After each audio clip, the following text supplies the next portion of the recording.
Bom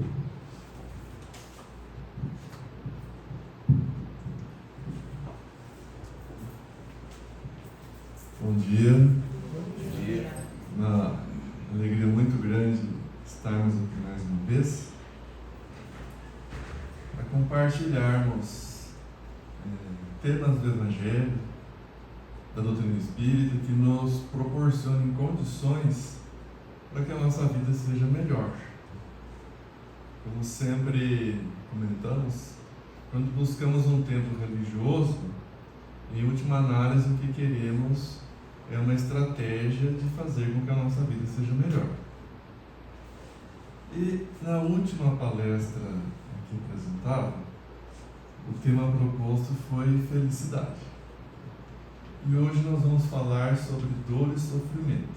Puxa vida, Marcelo! Domingo de manhã, a gente vem com aquela expectativa, para a casa espírita, para ouvir esse tema, logo de imediato, dor e sofrimento. Bom, depois vamos pedir para o nosso consultor de marketing espiritual, o José Carlos. Ele vai, como sempre faz, bolar um tema mais atrativo. Mas o conceito que nós vamos trazer aqui hoje é realmente para que a vida seja melhor. E é fato que dor e sofrimento compõem a nossa realidade. Então nós vamos procurar fazer uma abordagem de maneira a compreendermos como é que nós podemos lidar com esses dois aspectos da melhor maneira possível. E a ideia de trazermos este tema veio de uma abordagem que eu vi recentemente que me instigou de maneira muito positiva. É a seguinte frase: a dor é universal, o sofrimento é opcional. E eu falei, não é assim, todo mundo sofre, Como que pode isso? A dor ser universal e o sofrimento opcional. Mas aí quando a gente começa a refletir sobre o assunto, é algo que faz sentido. Então daí a proposta de falarmos sobre isso. A dor, ela deve ser considerada por nós como um componente fundamental do nosso processo evolutivo. Então, a dor, o prazer, a sede, a fome, a dificuldade emocional, a plenitude de um momento feliz, são componentes obrigatórios do processo evolutivo. A gente pode começar a abordar isso de maneira bem simples. Então, vamos imaginar uma criança nem tão pequena que necessitasse de cuidado intensivo e nem já tão crescida que tivesse esse conhecimento que eu vou comentar agora. Mas imaginemos uma criança que mora em apartamento e vai pela primeira vez no campo, na zona rural, numa festa junina, por exemplo. E aí é uma noite de junho, uma noite mais fresca, mais fria. E está frio. E tem uma fogueira. A criança percebe que ela tem um desconforto por causa da temperatura ambiente do frio. Mas que se ela se aproximar da fogueira, ela se sente bem, se sente confortável. Só que se ela chega muito perto da fogueira, ela se queima. Então, tanto o frio do ambiente quanto o calor da fogueira podem trazer percepções desagradáveis, dolorosas. Mas se a criança prestar atenção aos estímulos que ela está recebendo, ela vai encontrar uma zona de conforto e vai, muitas vezes até de maneira não intencional, constatar: puxa, se eu fico nessa distância, eu não passo frio e não passo o calor, não vou me queimar. Então, a partir de uma sinalização dolorosa, porque a criança não precisa pôr o dedo na fogueira. A partir de uma sinalização, é possível descobrir exatamente como a gente deve ou pode se portar. Então, a dor, nós temos obrigação de passar pela dor? Não, como eu falei, a criança ela pode perceber. Talvez alguns lembrem dessa experiência consigo próprios, ou com filhos, ou netos, sobrinhos. Mas quantas vezes a criança vai com o dedinho na tomada e o pai e a mãe falam: não coloca o dedo aí, que você vai tomar choque. É interessante, né, quem teve a experiência de acompanhar mais de uma criança pequena, é impressionante a diversidade de disposição para o aprendizado. Porque tem criança que a mãe, o pai fala isso e a criança fica atenta e não põe o dedo. E tem outras crianças que a mãe fala para não pôr, a gente vai lá e toma um baita choque. E às vezes a gente, tomando choque, toma de novo. Então, podemos convir que as oportunidades que a dor oferece de aprendizado são universais. Então, não só esse exemplo que eu dei do frio, do calor, do choque, mas, por exemplo, a fome dá uma sensação desagradável. Podemos interpretar como dolorosa. E quando vamos nos alimentar, temos aquela satisfação da saciedade. No mecanismo evolutivo estabelecido por Deus, a ausência do alimento traz um estímulo que nos promove a busca da alimentação. Mas se nós descuidarmos na hora da alimentação e exagerarmos, teremos a dor, o desconforto de alguma situação gastrointestinal menos agradável. E é interessante porque a gente tem a experiência uma vez. E se aplicássemos uma inteligência bem rudimentar, isso só aconteceria uma vez conosco. Agora, quem nunca foi numa festa, num casamento, né? E tinha tanta coisa boa, e a gente fala: puxa, eu já poderia parar por aqui. E a gente não para, sabendo que depois advém uma sensação dolorosa. Então, a dor em si, ela é uma professora muito importante do mecanismo de aprendizado. Não significa que a gente tenha necessidade de sentir aquilo da maneira mais intensa possível. Quanto mais nós nos aplicarmos a prestar atenção na professora dor, menos precisaremos que ela repita a lição para nós. É um conceito interessante. Então, nós precisamos aceitar que a dor faz parte do processo evolutivo. No Evangelho segundo o Espiritismo, tem um item que fala exatamente isso.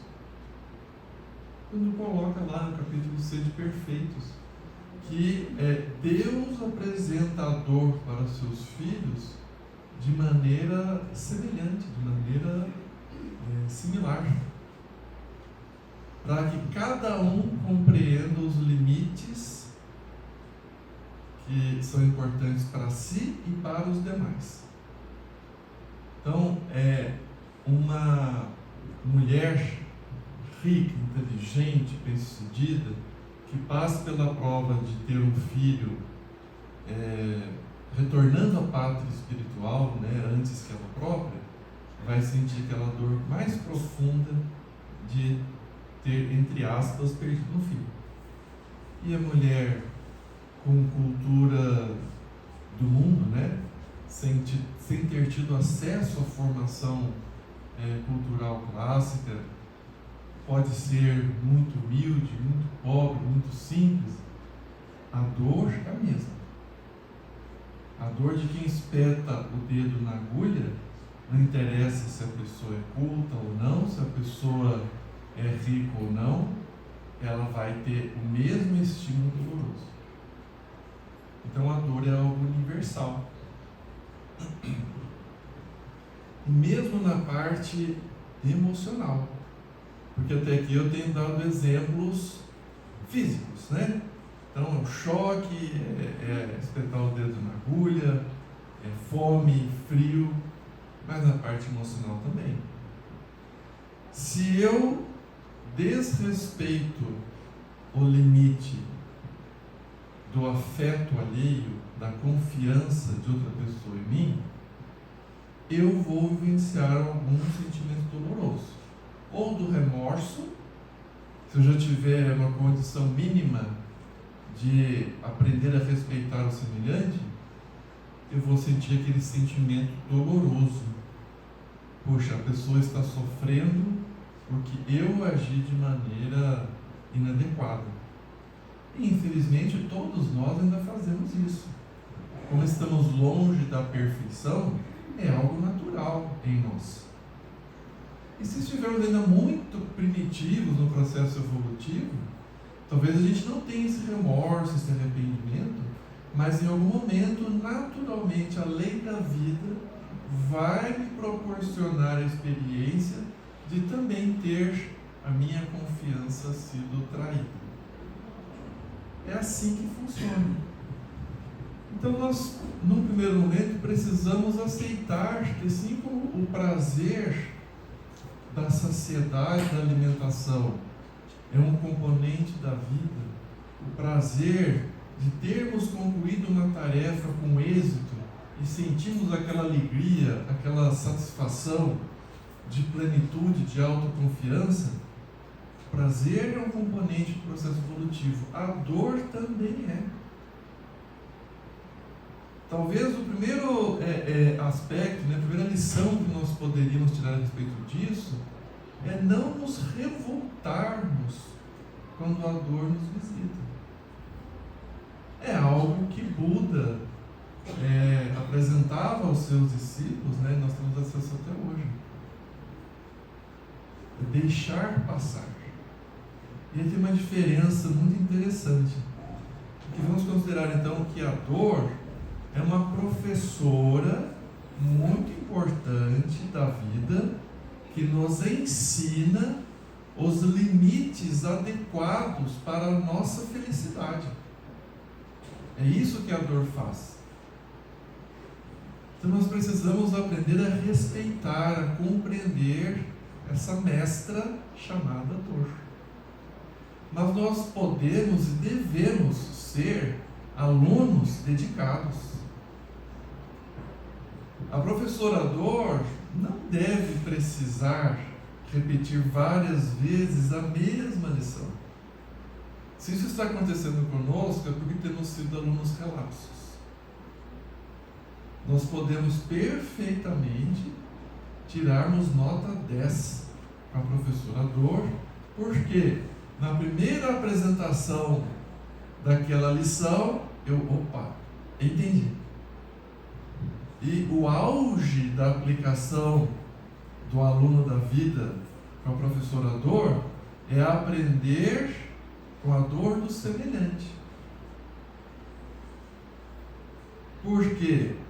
Então, se tem duas crianças, uma vai lá, põe o dedo na tomada, leva um choque, a outra hora fala, parece que tem alguma coisa muito estranha ali. Se a criança vai lá e brinca com a faca e se corta e vem a dor, o sangue, a outra criança pode falar, olha, eu não gostei, me pareceu algo muito desagradável. Na vida também. Então, vou dar um exemplo recorrente, das vezes que eu falo aqui, o trânsito. Se eu vejo um motorista mais irascível, enfurecido, que se envolve numa discussão, e eu fiquei parado atrás do incidente, vejo que os dois descem do carro, um discute com o outro, vão à agressão e vem polícia e vai todo mundo para a delegacia. Se eu estou assistindo isso, falo, puxa vida, eu penso que vale a pena ter um pouco mais de paciência. Porque olha só, se a questão ali era pressa, os envolvidos agora vão despender muito mais tempo e às vezes algum recurso, e depois pode ter ainda segmentos da justiça.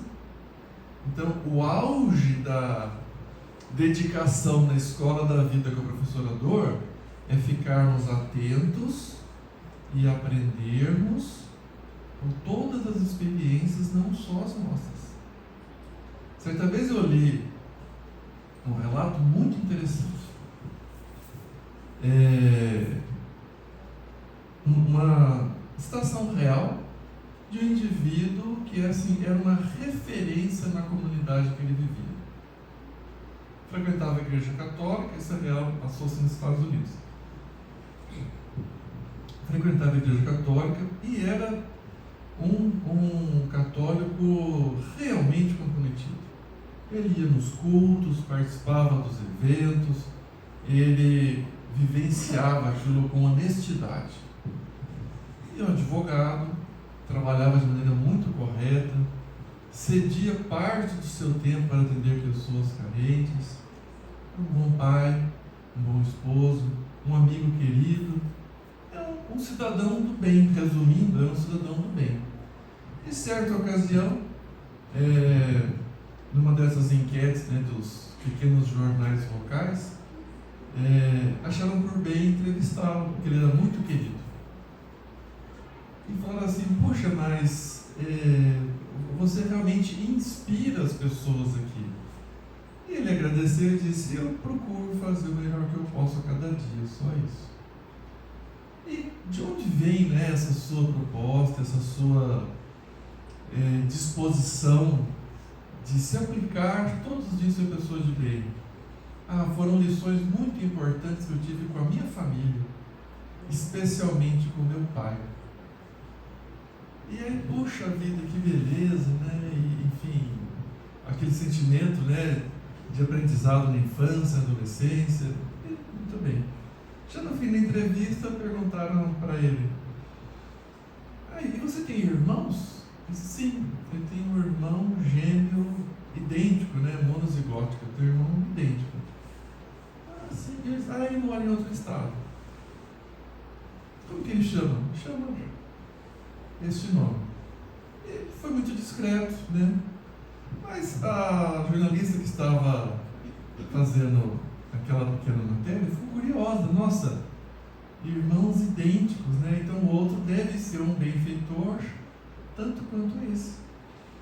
E ela tinha uma colega, no estado em que ele mencionou que o irmão morava, e falou assim, olha, e se você consegue descobrir, o nome é esse, porque até em termos de aprendizado social deve ser muito interessante. Aí passaram-se alguns dias, a colega disse assim, olha, eu encontrei o irmão gêmeo do seu benfeitor. Conseguiu falar com ele? Não consegui, porque ele está preso. E faz tempo. Mas não é possível, porque o meu amigo, ele disse inclusive que foi a família, e irmão gêmeo, como que pode isso? Aí ela resolveu fazer uma viagem a outro estado, conseguiu autorização devida para fazer uma pequena entrevista. Falei assim, você é o irmão do fulano? Assim, sou irmão. Você está preso aqui? Estou. Por quê? Crimes diversos, não preciso detalhar, e vou ficar aqui mais uns 20 anos. Eu falei assim, mas não é possível. Ficou inconformado, o tempo dela esgotou, ela voltou para a sua cidade de origem e quis conversar com o que era o benfeitor daquela comunidade. Disse, olha, eu tomei a liberdade, eu fui visitar o seu irmão. Assim, é uma situação triste, meu irmão. Então, mas tem alguma incongruência nessa história. Porque, conversando com o seu irmão que está preso, ele alegou que a razão dele estar lá naquela situação deplorável, de ter cometido crimes, era por causa do pai de vocês, que que era alcoólatra, ele era criminoso, ele era violento, espancava, ele não respeitava a mãe de vocês, e seu irmão se revoltou, entrou na vida do crime. E você disse que considerava que a motivação para o seu sucesso social, de ser uma pessoa de bem, foram os exemplos que você teve na sua família. Alguém está faltando com a verdade. E ele respondeu para o jornalista: não, é isso mesmo. Eu aprendi com meu pai tudo o que eu não deveria fazer, porque eu vi o quanto aquilo era doloroso para minha mãe, para nós filhos e para toda a sociedade ao redor. E a jornalista teve que concordar comigo. Então isso nos mostra que cada um de nós, com a professora Dor, podemos aprender com experiências próprias e com experiências difíceis, mas o mais inteligente é buscarmos tomar a lição da vida da maneira mais breve possível. Não consideremos que a dor vai bater na porta de todos nós. E eu não estou rogando praga para ninguém.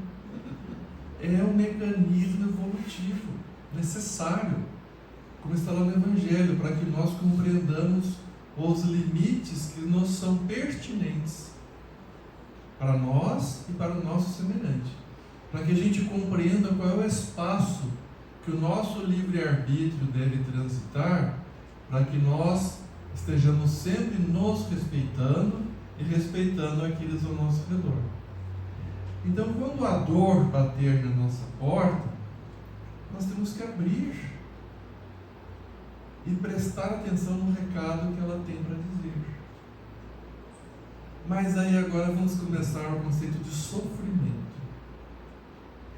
Eu não preciso convidar a dor para entrar na minha casa, sentar-se na sala e dizer: fica à vontade.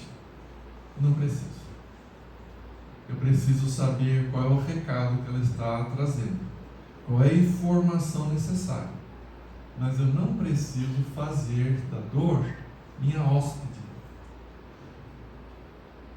Porque aí a gente começa a entrar num outro patamar, que é o sofrimento. E sim, o sofrimento ele é opcional. E nessa metáfora, nessa figura criada, o sofrimento é isso. A dor vem nos visitar, a gente abre a porta, oferece a sala, o quarto, e diz assim para a dor: fique o quanto você quiser. Aí nós vamos começar a sofrer.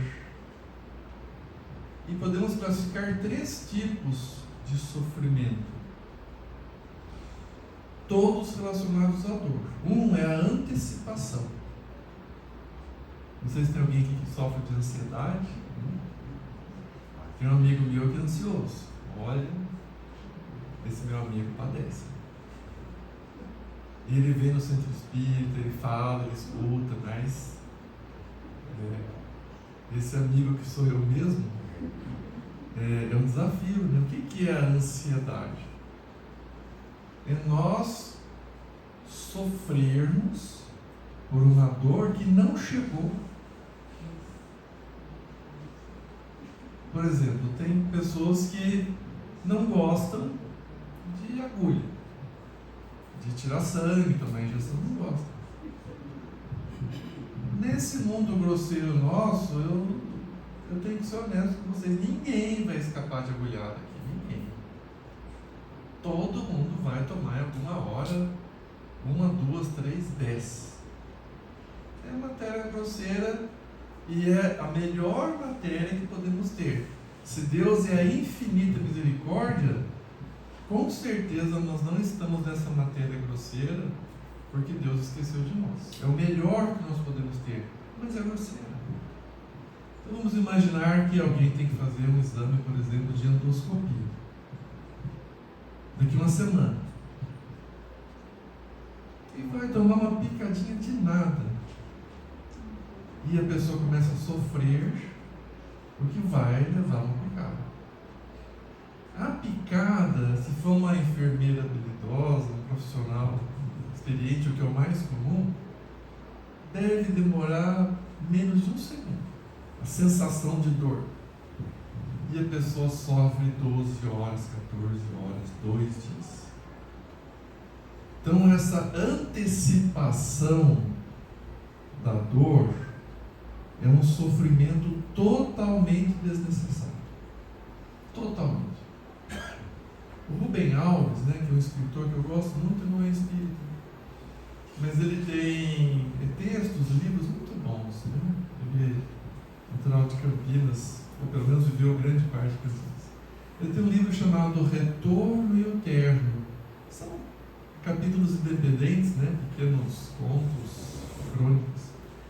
Em um desses ele fala que ele inveja as plantas e os animais, porque eles vivenciam as suas dores naturais da vida. Então ele fala, uma planta, quando ela é colhida, quando ela é cegada, ceifada, certamente ela deve ter alguma percepção dentro das suas possibilidades ali que ele imagina, né? Rubem Alves. Mas até o segundo que antecedeu o corte, a planta estava vivendo a vida dela. Fala os animais também. Os animais vivem a vida deles de maneira plena. Quando chega o advento da dor, eles passam pela dor também, tanto quanto nós, mas eles não antecipam. Não existe esse sofrimento desnecessário. Então, uma das situações em que existe o sofrimento é a antecipação da dor. E muitas vezes, a gente deveria aprender mais com isso. Aquilo que nós ficamos sofrendo por muito tempo não acontece. Já repararam nisso? A gente fica assim, vou passar por determinada dor. E não acontece, ou acontece de um jeito diferente. Foi um sofrimento absolutamente inútil. O outro tipo de sofrimento é quando nós, durante a vivência necessária da dor, nós intensificamos aquele processo de maneira desnecessária. Por exemplo, a gente vai no dentista, né? Estou com bons exemplos hoje, né? Vai no dentista e liga aquele barulhinho tão abençoado, aquele motorzinho, né? E é comum, né? Eu tenho um grande amigo dentista, ele falou assim, Marcelo, tem gente que fica numa tensão tão grande, o corpo inteiro tenso, rígido, né? E isso faz com que, naquele processo de estresse intensificado, o nosso corpo naturalmente libera alguns mediadores, alguns transmissores bioquímicos, como adrenalina, noradrenalina, que são próprios para situações de extremo perigo. E aí todas as percepções ficam-se mais intensas, porque seria, né, na época mais primitiva, uma situação de fuga iminente ou de luta, em que o organismo obrigatoriamente tem que ficar assim, muito reativo, muito responsivo. E aí esse meu amigo fala assim, as pessoas sofrem porque a anestesia não pega direito, a pessoa se mexe sem querer, entre aspas, né, porque ela está tensa, eu tenho que furar ela 1, 2, 3 vezes. Então, o desconforto de passar por um procedimento odontológico é igual para todo mundo. Agora, existem aquelas situações em que a pessoa intensifica a dor e aí vira um sofrimento totalmente desnecessário. E o terceiro aspecto é quando nós perpetuamos a dor. O evento acabou e a gente continua vivenciando aquela dor de alguma forma. É um sofrimento absolutamente desnecessário e inútil. É igual a pessoa que passou por uma situação difícil qualquer, desagradável, uma viagem que não foi muito feliz, que foi assim, cheia de turbulências, né? E a pessoa fica revivendo aquilo e ela conta em detalhes 1, 2, 3, 4, 5 vezes. E aí ela fica lendo sobre aquilo. Ah, mas a turbulência, se o avião tivesse caído, se não caiu. E ela lembra, o coração dispara todas as vezes. A pessoa fica carregando a dor. Eu me recordo de uma passagem, não é muito de dor, mas para mim foi tão marcante isso, que a gente continua carregando os problemas. É uma situação de que havia um monge que tinha o seu grupo de discípulos, né, eram todos homens e viviam nas montanhas. E dentro da proposta que eles haviam feito, estava incluído o celibato, então eles não se casavam, viviam, né, de trabalho, de meditações, de servir a comunidade, mas eles tinham feito o voto de não ter contato direto de nenhuma espécie com mulheres. E aí, em certa ocasião, estavam caminhando para ir buscar víveres, né, mantimentos na cidade, e tinham que passar por um pequeno rio. Geralmente passavam atravessando, que o rio era bem raso, passavam, né, por dentro da água mesmo, sem ponte, mas havia chovido muito, e a água estava um pouco mais alta, acima dos joelhos. E eles foram passando e viram que havia uma mulher muito bonita que estava tentando também passar ali, só que carregando uma cesta, carregando frutos. E aí, quando chegaram perto, bem na hora que o monge passava, ela se desequilibrou. E o monge prontamente a acolheu, e era um homem forte, pegou ela no colo, carregou-a, depositou ela na margem. Ela agradeceu, ele assentiu com a cabeça e continuaram. Os discípulos ficaram escandalizados. Minha nossa, ele tocou numa mulher, ele carregou a mulher no colo. E ficaram, né, um pouco mais atrás do monge, naquela conversa típica, né? A meia voz: nossa, mas você viu? Ele fez isso, ele não fez nada. E ele percebendo, mas sem falar nada. Até que depois de mais de 30 minutos, né, daquele cochicho ali, um deles levantou e falou: mestre, ele sim, o senhor não vai falar nada? Ele: não, por quê? Deveria? Porque o senhor tocou numa mulher, o senhor carregou uma mulher, assim, ela estava prestes a cair na água. Mas o senhor carregou a mulher? Sim, eu carreguei por 2 minutos para ajudá-la. Vocês estão carregando há mais de meia hora para criar uma situação de conflito. Então é isso. Muitas vezes nós ficamos carregando algo de maneira desnecessária. E me recordo também de situações que são muito comuns na reunião mediúnica. Para quem não tem vivência, a reunião mediúnica é um grupo de poucas pessoas, em que nós temos ali algumas que têm a percepção aumentada do mundo espiritual. Então conseguem ouvir com mais clareza as pessoas que estão fora do corpo, algumas conseguem ver aqueles que estão desvestidos do corpo físico, e a partir dessa melhor possibilidade de comunicação é oferecido durante uma hora ali um período de auxílio. E grande parte dos que são auxiliados são pessoas como nós que evitavam o assunto da morte. Meu Deus me livre, 3 batidinhas na madeira, né? Não vamos falar de morte não, gente, isso é tão trágico, né? Você fica falando, se atrai. É bom lembrar, né, gente? A morte do corpo físico é um evento natural pelo qual todos nós aqui passaremos. E também não é praga minha. É um evento natural. Aliás, já passamos muitas vezes por este evento. Mas a gente finge que só acontece com os outros. De vez em quando no velório, a gente pensa um pouquinho, talvez fique meia hora, né? Não, mas estou novo ainda. só pessoas de 150 anos que morressem. Né? Mas aí então, muitas pessoas não se preparam para essa realidade. E aí, na reunião mediúnica, começam com o seguinte relato: olha, os meus familiares não conversam mais comigo,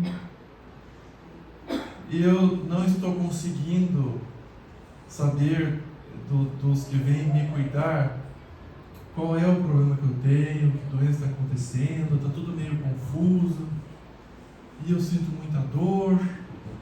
E a gente vai conversando, né, de maneira assim, muito amorosa, a gente dá a notícia, né, que já estão do lado de lá. E aí sempre me impressiona até hoje a seguinte situação: é extremamente comum o relato, mas eu ainda sinto a dor que eu tinha. Então, vários que desencarnaram de Covid, a gente explicando o que aconteceu, eles compreendem e falam: mas e essa falta de ar que eu ainda sinto? Ou a pessoa que sofreu um acidente, né, ou suicidas, mas por que eu continuo com este sofrimento? Porque, conforme a falta de preparo do indivíduo, ou a gravidade, né, do ato, no caso do suicídio, faz com que aquela dor que deveria ser muito momentânea da separação do corpo físico se prolongue de maneira assim, muito extensa. Então, essas três situações de antecipação, intensificação e prolongamento da dor são sofrimentos totalmente desnecessários. Então a gente precisa aprender a aceitar de bom grado que a dor faz parte da evolução, mas não precisamos nos apegar à dor. E é comum ouvir isso, né? A pessoa está chorando muito, a gente tenta consolar, ou alguém vem nos consolar, a gente fala assim: deixa eu curtir meu sofrimento aqui. Se essa é a sua opção, né? Na verdade, a gente deveria tentar descobrir qual é o recado que a dor quer nos dar, e assim que ela der o recado, nós deveríamos dizer: professora dor, obrigado pelo aviso, eu entendi a lição, vou me esforçar para incluir esse aprendizado na minha vida. Obrigado pela visita e até logo. Assim que nós deveríamos fazer. Mas para que a gente consiga isso, também está lá no Evangelho, a fé, a confiança em Deus, a compreensão da realidade espiritual são aspectos fundamentais. Quem tem uma visão materialista da vida, certamente não admite dor nenhuma e sofre, porque a dor vai existir. Agora, dentro da ótica da realidade espiritual, todos os reveses, todas as contrariedades, as dores que nós temos, elas têm um impacto relativo na nossa vida. Por exemplo, uma doença, que é algo comum, que nós já tivemos e teremos, ou estamos tendo agora. Se eu compreendo que este corpo físico, de qualquer maneira, é passageiro mesmo, que aquela dificuldade orgânica possivelmente é mensageira de algum aprendizado, e eu vou procurar conquistar esse aprendizado, e de um jeito ou de outro, aquilo vai passar. Igual eu ouvi outro dia, achei tão verdadeiro: tudo passa nessa vida. Às vezes passa por cima da gente, mas passa.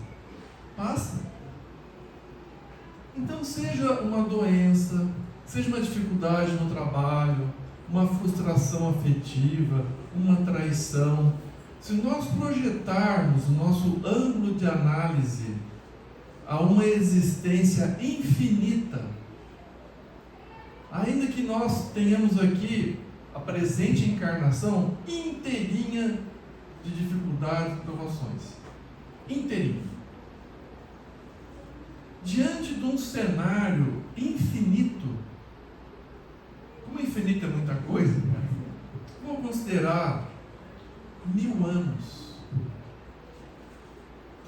existência muito longa aqui, né? 80, 90, 100 anos. Vamos pressupor isso, que a pessoa sofreu todos os dias por 100 anos. Num período de um milênio, 10%. E sabendo que Deus é o amor infinito, com certeza, aquela dificuldade, aquela dor que se apresentou, ela é mensageira de um aprendizado, não é aleatória. A grande dificuldade nossa é pensar que a dor errou de endereço. Quando a gente vê uma dificuldade para nós, a gente fala assim, mas logo comigo, como se o delivery de dores do universo fosse um aplicativo com defeito. Dá vontade de falar, não, isso aqui não é para mim. Eu acho que é para o meu vizinho aqui, ó. Meu colega de trabalho. Não é assim, gente, não é assim. Todas as adversidades que chegam na nossa casa, elas nos são devidas, ou dessa ou de outras existências. Ah, Marcelo, mas é difícil. Tudo bem. Veja, em nenhum momento foi colocada a abordagem finja que não está doendo, ou a dor não é importante. Em nenhum momento isso foi falado. Pelo contrário, a dor é importante, ela faz parte da evolução, ela tem um significado. O que nós estamos propondo é que a gente procure aprender a não tornar a dor superlativa, a não nos anteciparmos, a não intensificarmos e nem prolongarmos a visita da dor. Então vamos atendê-la com educação, uma visita que não é tão divertida quanto a felicidade, mas que é uma visita importante. Vamos atendê-la com devida educação, devido respeito e pronto. E para que a gente consiga esse patamar, somente com a fé em Deus, com a compreensão da realidade espiritual e com a humildade de saber que nós só passamos por aquilo que nos é devido. Muito obrigado pela atenção. Bom domingo a todos.